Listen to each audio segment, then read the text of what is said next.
Tentunya mereka sudah mengetahui track record saya selama menjadi bupati menyekolahkan kurang lebih 80 anak Bangka Barat yang tidak mampu kita kuliahkan gratis. Maka saya terpilih, saya akan memperhatikan kesejahteraan mereka, terutama mahalnya pupuk. Maka kalau banyak terpilih, kami akan memberikan subsidi pupuk.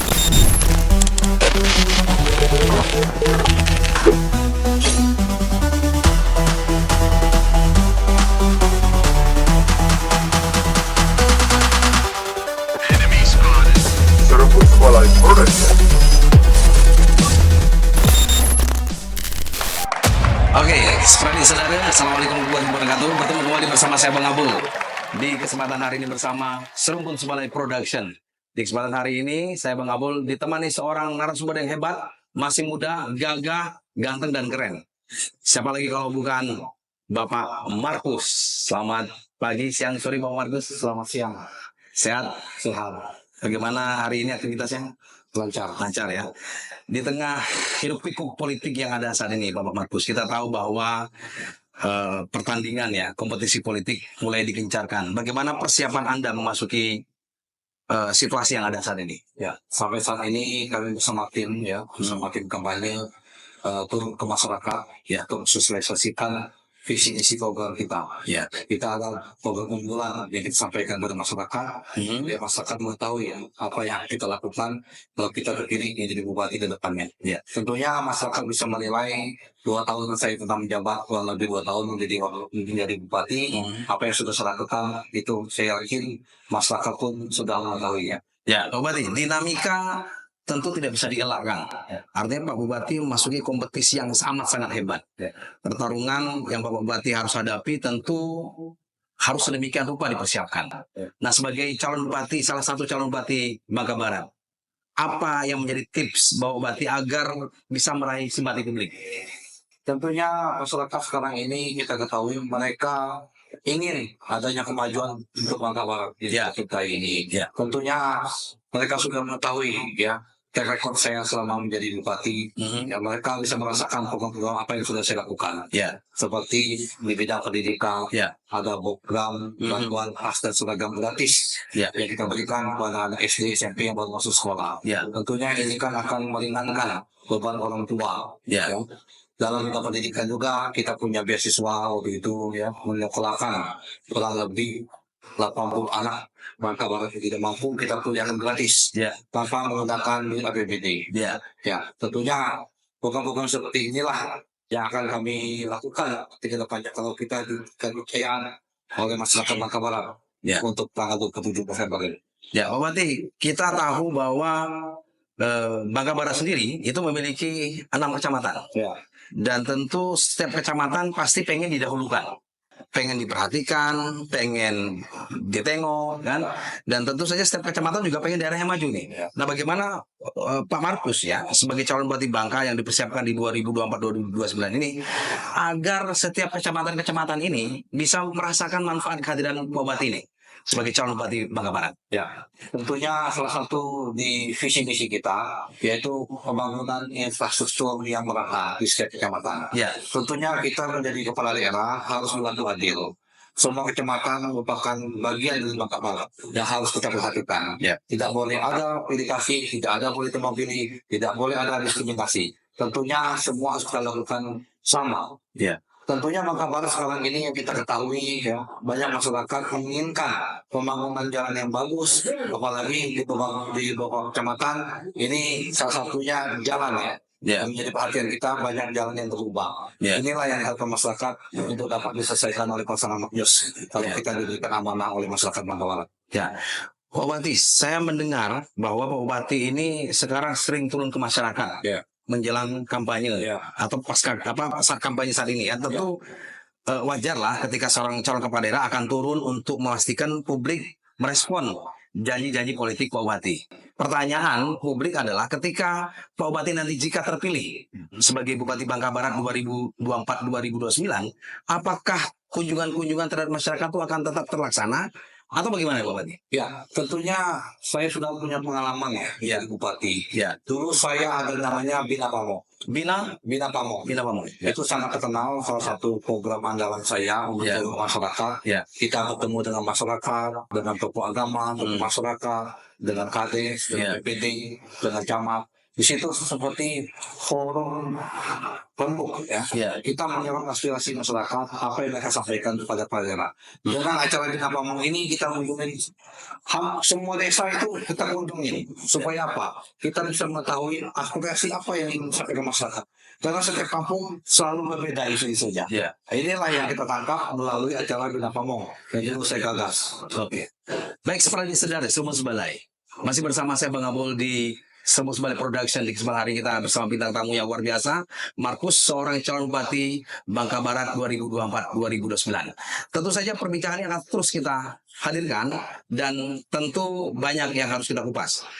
Terlepas dari apa yang sudah Pak Bupati sampaikan tadi, masyarakat menginginkan seorang tokoh pemimpin yang benar-benar dekat dengan akar rumput. Bagaimana Pak Bupati jika nanti terpilih, benar-benar kehadiran seorang kepala daerah itu dirasakan oleh publik? Apa yang akan Pak Bupati lakukan? Ya, tentunya kita sangat terbuka ya kepada masyarakat. Ya. Masyarakat bisa datang ya ke kantor kita. Oh gitu? Ya, Ya, kita welcome. welcome. Ya, Jadi kita bisa mengetahui apa yang ingin disampaikan pada masyarakat. ya, Tentunya yang harus kita lakukan, program visi misi yang sudah kita canangkan itu kita jalankan. ya, Itu yang paling diperlukan oleh masyarakat saat ini. Tentunya kita ada beberapa program unggulan, saya katakan tadi di bidang pendidikan, Ya. di bidang kesehatan. Ya. Kami ada program BPJS Manus. Kita ingin pelayanan kesehatan itu dilakukan dengan baik. Ya. Baik di puskesmas, rumah sakit. Kita ingin obat-obat tersedia. Ya, jadi tidak ada lagi masyarakat kita yang mengeluhkan. Ya. Mesti menerus obat apotek. Nah, ini yang harus kita benahi. Tentunya tenaga-tenaga kesehatan kita juga harus kita perhatikan. ya, Maka saya kepilih, saya akan memperhatikan kesejahteraan mereka. ya, Itu yang terpenting. Sehingga apa yang kita lakukan, apa yang kita tuntut terhadap mereka, itu juga bisa dijalankan dengan baik. Tentunya tidak lupa, kesejahteraan mereka harus kita perhatikan juga. ya. Seperti itu, Pak. Ya, oke. Pak Bupati, senang ya bisa ngobrol sama Pak Bupati hari ini ya. Tentu masyarakat Bangka Barat, terutama Mentok di 6 kecamatan yang ada, kita sudah mendengar apa yang sudah diutarakan oleh Pak Bupati. Nah, hal yang paling menarik sesungguhnya yang dinantikan oleh masyarakat Bangka Barat, Pak Bupati, adalah tentang pelayanan publik. Ya. Pelayanan publik sepertinya memang diharapkan oleh publik. Terkadang misalnya tadi Pak Bupati sudah mengatakan bagaimana merespon, ya, bagaimana memfasilitasi agar biaya kesehatan mungkin digratiskan atau hal-hal yang lain. Tetapi terkadang pelayanan ini sepertinya tidak masuk dalam rangka prioritas. Bagaimana Pak Bupati memastikan jika nanti Pak Bupati terpilih bahwa pelayanan publik, baik kesehatan atau pelayanan-pelayanan yang lain itu betul-betul maksimal di zaman kepemimpinan Bapak nanti? Tentu salah satu kan di yang saya sampaikan, kita ada program good government. Good government. Ya, Oke. itu birokrasi yang melayani. Ya. Kita ingin semua perangkat kita yang ada di pemerintah Kabupaten Bangka Barat melayani masyarakat dengan baik dan cepat. Ya. Tadi saya katakan seperti pelayanan rumah sakit. Ini harus dilakukan dengan baik. Pelayanannya harus bagus. Jadi masyarakat timbul kepuasan terhadap kepala daerah. Ya. Seperti itu. Ya, baik. Wah, ini benar-benar luar biasa nih jika memang betul-betul Pak Bupati Markus terpilih dan dijalankan dengan maksimal. Pak Bupati, kita tahu bahwa Bangka Barat ini juga dikenal sebagai kota budaya. Ya. Kita bisa melihat bagaimana bangunan-bangunan kuno. Bahkan bukan sekedar konon, tapi dipastikan bahwa Bung Karno pernah juga datang ke Bangka Barat. Dan ini sepertinya menjadi sesuatu yang menarik agar Bangka Barat bisa dikunjungi. Konsep pariwisata apa nanti ke depannya akan Pak Markus lakukan jika Bapak terpilih sebagai Bupati Bangka Barat, agar Bangka Barat ini bukan hanya dikunjungi oleh masyarakat lokal saja, tapi juga nasional, atau bahkan bisa framingnya sampai internasional. Ya, tentu kita tahu ya Bangka Barat sudah ditetapkan sebagai kota pusaka. Ya, Jadi kita berharap nanti kita fokus ke budaya. ya, Jaga-jaga budaya yang peninggalan kita sudah tahu, ada Namumbing, ya, ada Masjid Jami, ada Kelenteng Tetet Miao, ya, ada Rumah Mayo, ada Wisma Namumbing, ya, Ya. ada Wisma Lala. Ini yang harus kita benahi. Ya. Ini harus kita buat program ya, karena kita tahu Patok ini kan tadi saya katakan sebagai kota pusaka. Ya. Pemerintah daerah harus fokus Ya. untuk membenahi ini, dan inilah yang dipromosikan. Ya, kita tahu kalau pantai kabupaten-kabupaten Hampir semuanya ya. juga punya. Iya. Jadi keunikan Bangka Barat ini ada budaya kota pusaka. Iya. Inilah yang harus kita genjot ke depannya. Inilah yang kita lakukan promosi. Pemerintah daerah harus fokus untuk hal ini. Iya. Kita minimal kita dekat dengan Palembang. Iya. Kita berharap wisatawan Palembang bisa bermain ke Mentok. Iya. Ini yang harus kita pikirkan. Iya. Ini menjadi salah satu fokus kita kalau harus diberikan kesempatan di Bangka Barat. Ya. Setiap calon kepala daerah tentu pengen menduduki posisi sebagai bupati. Tentu masyarakat juga berharap jika memang Magnus ya, Markus Yusuf Rahman terpilih, selain agenda pariwisata yang sudah dibangun, agenda apa lagi yang harus disiapkan agar Bangka Barat ini pertumbuhan ekonominya semakin meningkat? Ya, tentunya kan sekarang ini pertumbuhan ekonomi Bangka Barat kan di bawah rata-rata nasional saat ini ya. Tentunya ini menjadi tantangan kita ke depannya. Kita sebagai bupati, bagaimana kita bisa menarik investasi untuk datang ke Bangka Barat. Tentu Bangka Barat sudah ada 2 pelabuhan. Ya. Pelabuhan besar, satu pelabuhan feri yang dikelola STP, Ya. satu lagi pelabuhan Tanjung Ular. Tentunya akan kita maksimalkan pelabuhan Tanjung Ular. Ya. Kita berharap pelabuhan Tanjung Ular ini memberikan dampak yang positif kepada masyarakat sekitar sehingga UMKM kita bisa hidup. Ya. Maka saya katakan pelabuhan Tanjung Ular harus segera berjalan dengan baik. Ya, ini yang sudah saya lakukan pembangunannya jangan saya. Oke. Di tahun 2020. Itu saya masih menjabat sebagai bupati. Ya. Ini dengan anggaran kurang lebih 100 miliar Ya. dibangun oleh Kementerian Keuangan. Ini yang kita maksimalkan sehingga bisa menambah PAT untuk daerah kita, ya, sehingga ekonomi kita bisa bergerak. Dan kedua, kita fokus ke hilirisasi. Bangka Barat sudah ada beberapa pabrik CPO. Ya. Kita berharap depannya ada pabrik hilirisasinya, yaitu berupa pabrik minyak goreng. Inilah yang akan kita dorong. Kita berharap nanti kita tarik investor yang membangun ini, sehingga bisa memberikan dampak ekonomi yang bagus untuk masyarakat Bangka Barat ini. Ya. Ini Pak. Oke, sebenarnya saudara menarik ya ketika tadi Pak Markus itu menyampaikan tentang investor. Nah, kita tahu bahwa setiap daerah pasti menginginkan hadirnya investor. Ya. Nah, tentu investor itu kan ketika dia berinvestasi pengennya untung. Jangan sampai berinvestasi malah buntung. Atau bahkan mereka juga butuh perizinan yang lebih dimudahkan. Nah, yang terjadi sekarang ini terkadang rumor yang berkembang di luar, terkadang investasi mau masuk, para investor ini agak keberatan karena terlalu banyak nih persyaratan-persyaratan yang harus dipenuhi.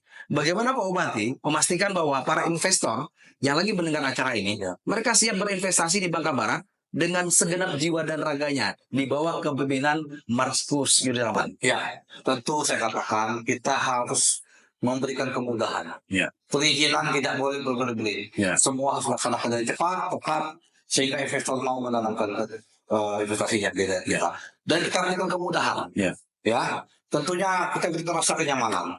Bila perlu pemerintah daerah memberikan insentif kepada investor ini, supaya mereka tertarik untuk masuk ke Bangka Barat. Itu yang akan kita pikirkan ke depannya kalau kita terpilih menjadi bupati dan wakil Ya. bupati. Konkretnya apa Bupati? Artinya gini, Pak Bupati, apakah sudah ada calon-calon investor yang akan hadir ke Bangka Barat jika nanti terpilih? Ya, tentunya ada beberapa investor yang berminat ya. Ya. Tentunya harus kita yakinkan lagi. Ya. Dan setelah kita terpilih, ya kita bisa undang mereka untuk datang ke Bangka Barat. Kita sampaikan apa sih potensi-potensi yang bisa kita investasikan. Tentunya kan investor harus tahu. Ya. Apa sih yang harus kita bangun di sini? Tentunya apa sih yang bisa bahan baku yang mendukung? Ini kan perlu. Ya. Nah, kita akan undang mereka supaya mereka kita berikan paparan potensi-potensi yang ada di Bangka Barat sehingga mereka bisa tertarik untuk menginvestasikan modalnya di Bangka Barat. Ya, Pak Bupati ingin mengatakan bahwa Pak Bupati sudah punya nih para investor-investor yang akan berinvestasi di Bangka Barat. Calon ya. Artinya calon-calon ini tentu harus ada pendekatan ya. Nah, oke. Baik Pak Bupati, kita masih terus di Serbu Sebalik Productions, Pradik Saudara, baik yang ada di Kepulauan Bangka maupun ada di Kepulauan Belitung. Hari ini saya bersama seorang tokoh yang masih muda, calon Bupati Bangka Barat, Markus, dan Wakil Bupati Bangka Barat yang hari ini mungkin belum bisa hadir, Yusuf Rahman. Dan tentu kita mengharapkan ada agenda-agenda perubahan penting yang akan Pak Markus lakukan sebagai calon bupati. Perubahan penting apa yang akan Bapak lakukan nanti ketika Bapak terpilih? Yang paling penting ini, Pak. Ya, paling penting saya infrastruktur ya. Infrastruktur. Infrastruktur kita bagus. Ya. Salah satunya infrastruktur jalan. Ya. Karena apa? Untuk mengantisipasi tentunya jalan. Ya, jalan ya. Kita lihat dulu sih jalan. Lurus ya. Ya. Kedua kita lihat ya, Bangka Barat ini kan menjadi salah satu kabupaten penghasil timah terbesar di Bangka Belitung. Ya. Tentunya masyarakat kita masih kebarulannya menambah. Ya.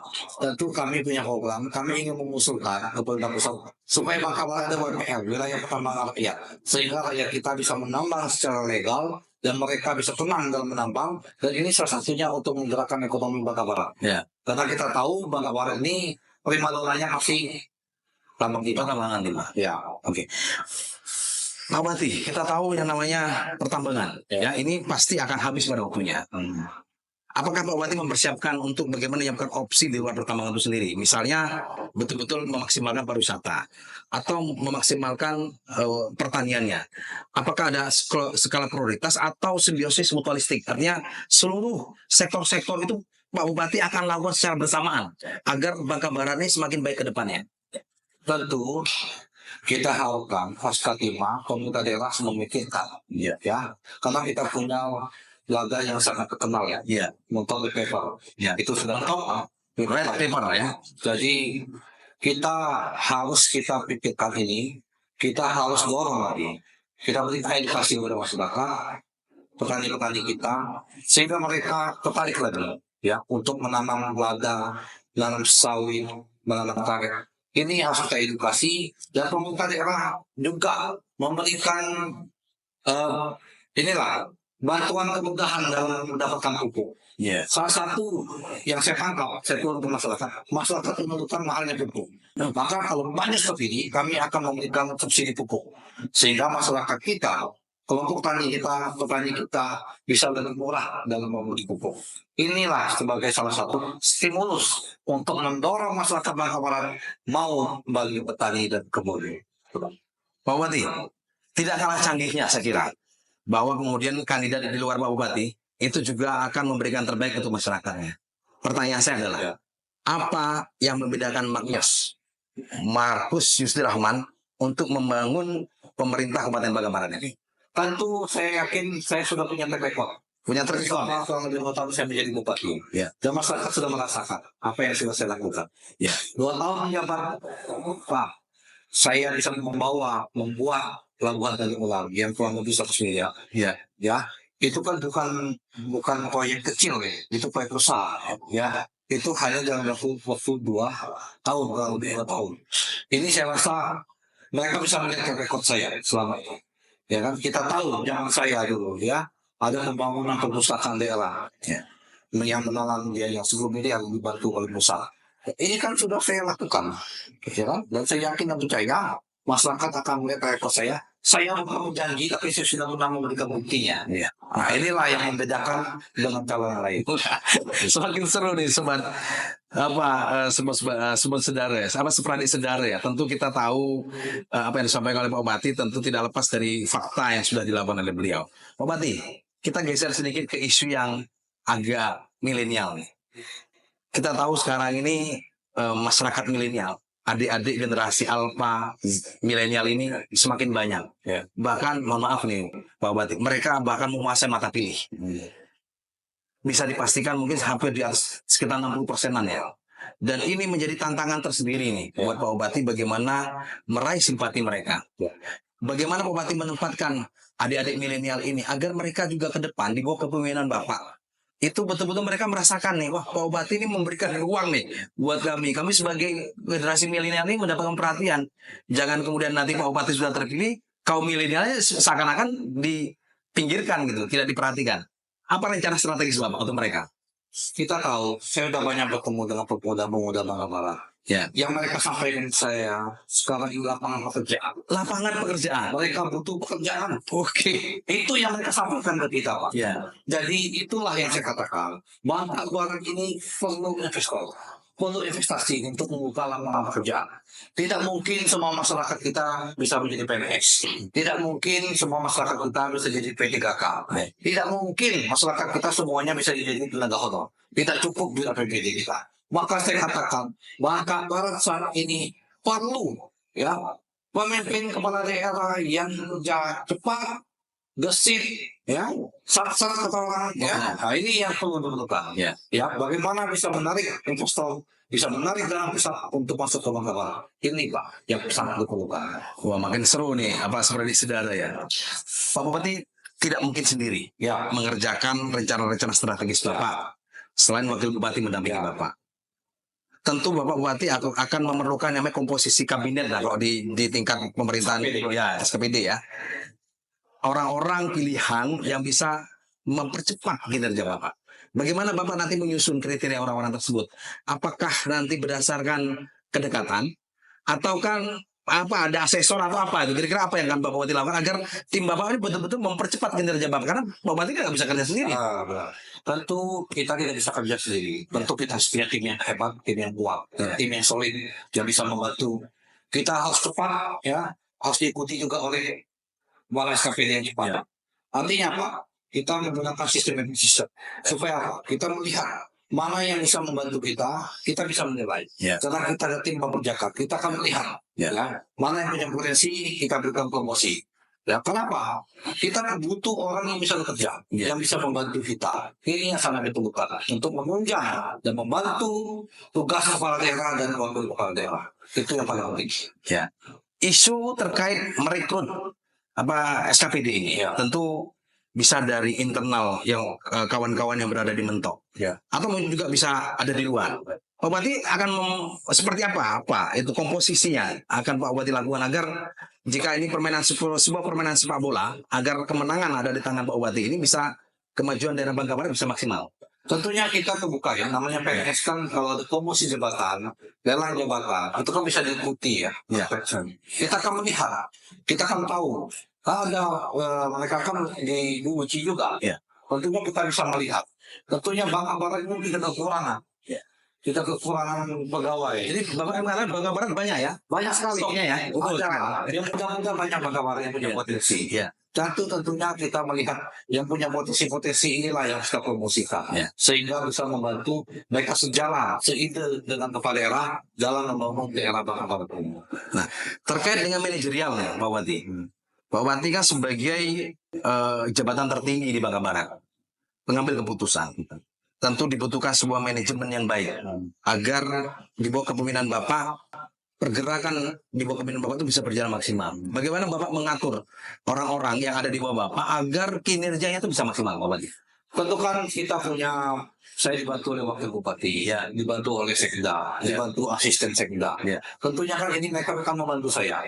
Nanti mereka akan memberikan masukan, memberikan seperti arahan memberikan ini ya, masukan-masukan kepada kita. Tentu kita harus kerja kompak, kerja tim, semua SKPD itu kita biasanya tiap bulan itu ada rapat. Nah, ini kan kita evaluasi. Mana kegiatan-kegiatan yang bisa dijalankan, ini mana-mana yang harus kita dahulukan. Ini kita bahas. Tentunya mereka harus bisa tahu sesuai dengan tupoksi mereka sebagai kepala SKPD. Konon katanya Pak Bupati ini gayanya agak strike, disiplin, tegas. Pada saat Pak Bupati mimpin sebelumnya itu, ada nggak pola baru yang akan Pak Bupati lakukan di kepemimpinan yang 2024-2029? Ya, tentu saya tegas dan humanis ya. Oh, tegas dan humanis ya. Karena Pak Bupati sudah manis ya. Jadi saya tegas dan humanis. Tentunya kita dalam memimpin daerah ini bukan kata orang main-main ya. Tapi kan kita ini kan berpacu dengan waktu.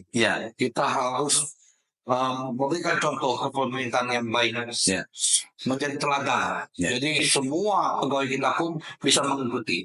Dan kenapa? Kita sebagai kepala itu orang melihat, orang mencontoh gerak-gerik kita. Kalau kepala daerahnya bagus, saya yakin yang di bawah pun bisa bagus. Seperti itu, Pak. Kalau Pak Bupati punya anak buah nih, salah. Yang salah siapa, Pak? Kita lihat, kita bisa evaluasi. Ya kan, kita setiap tahun kan bisa mengevaluasi pegawai kita. Mana yang tidak bisa bekerja dengan baik, mana yang tidak bisa memajukan daerah, itu kita evaluasi. Seperti itu. Karena tadi ada tagline humanisnya nih ya. Jadi turunannya seperti apa, Pak Bupati? Humanisnya seperti apa nih? Agar orang paham nih, Pak Bupati ini humanisnya seperti apa ini?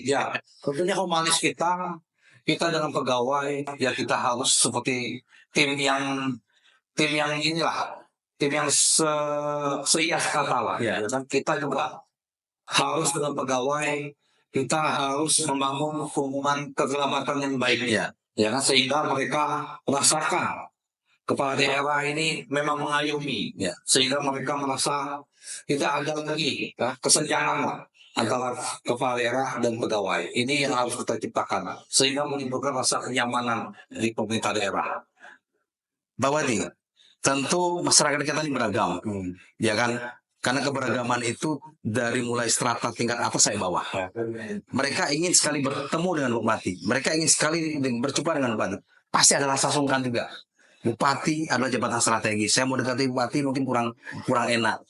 Nah, Pak Bupati bagaimana menyikapi ini? Apakah Pak Bupati menunggu mereka datang ke Bupati atau Bupati yang akan datang ke masyarakat secara langsung? Jadi saya tidak pernah membatasi ya orang yang tidak yang nggak bisa ke kantor bisa datang ke rumah. Boleh datang ke rumah? Iya, Oh, keren. itu bisa datang ke rumah. Iya. Tentunya juga saya katakan tadi kan kita ada program bina popong. Iya. Itu kan kita lakukan. Iya. Sebulan berapa kali untuk desa-desa. Iya. Di situ kan kita bisa bertemu juga dengan kepala daerah ini. Ya. Betul. 2024-2029 waktu 5 tahun tidak lama. Ya.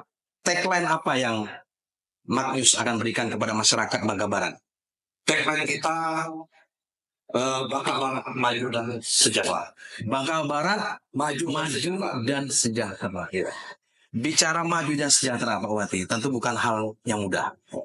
Kalau hanya membangun narasi, setiap orang bisa. Di hari-hari awal, tentu orang menunggu kiprah sepak terjang Pak Bupati. 100 hari pertama, 200 hari berikut dan seterusnya. Tentu orang melihat apa yang akan Pak Bupati lakukan. Di awal pemerintahan nanti Pak Bupati jika terpilih, apa yang akan Pak Bupati lakukan?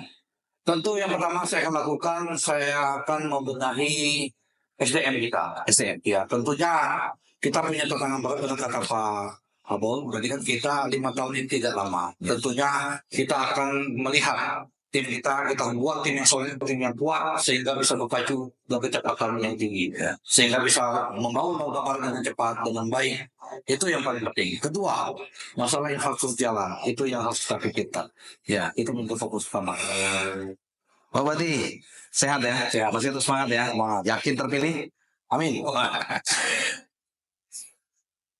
Bahasa Sungalian apa? Hah? Bahasa Sungalian apa? Bahasa Belinyu apa? Bahasa Mentok apa? Apa?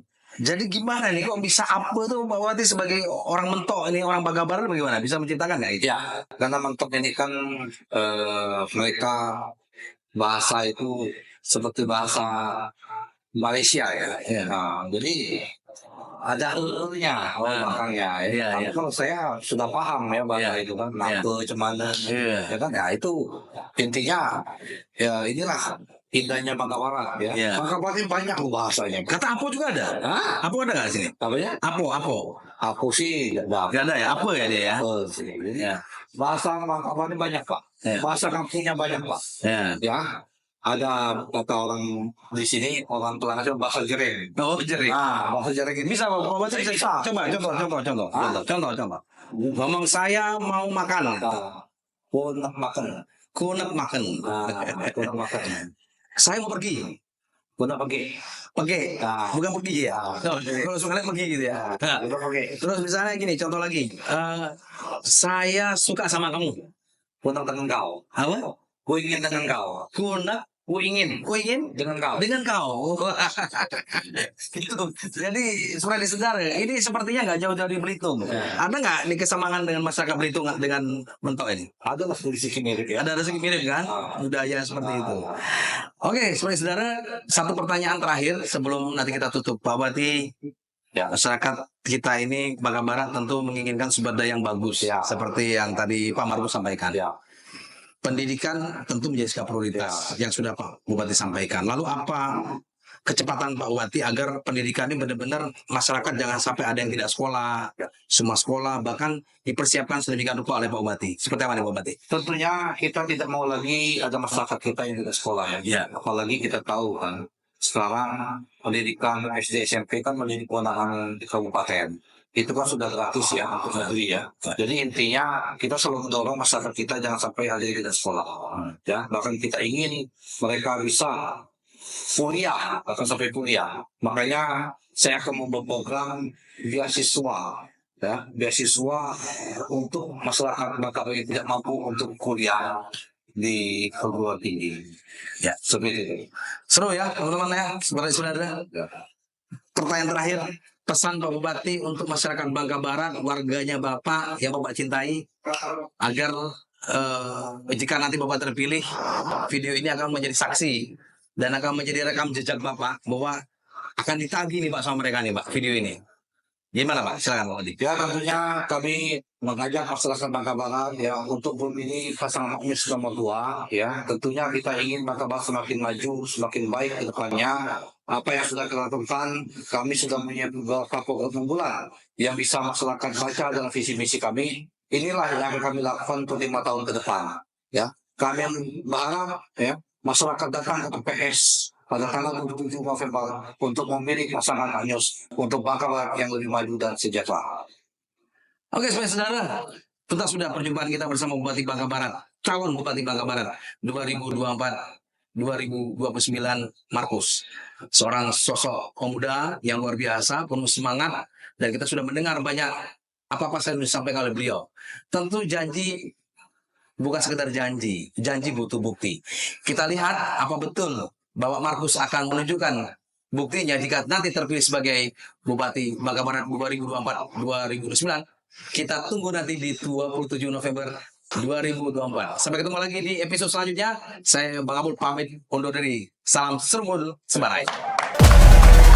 Serbu Swalai Production.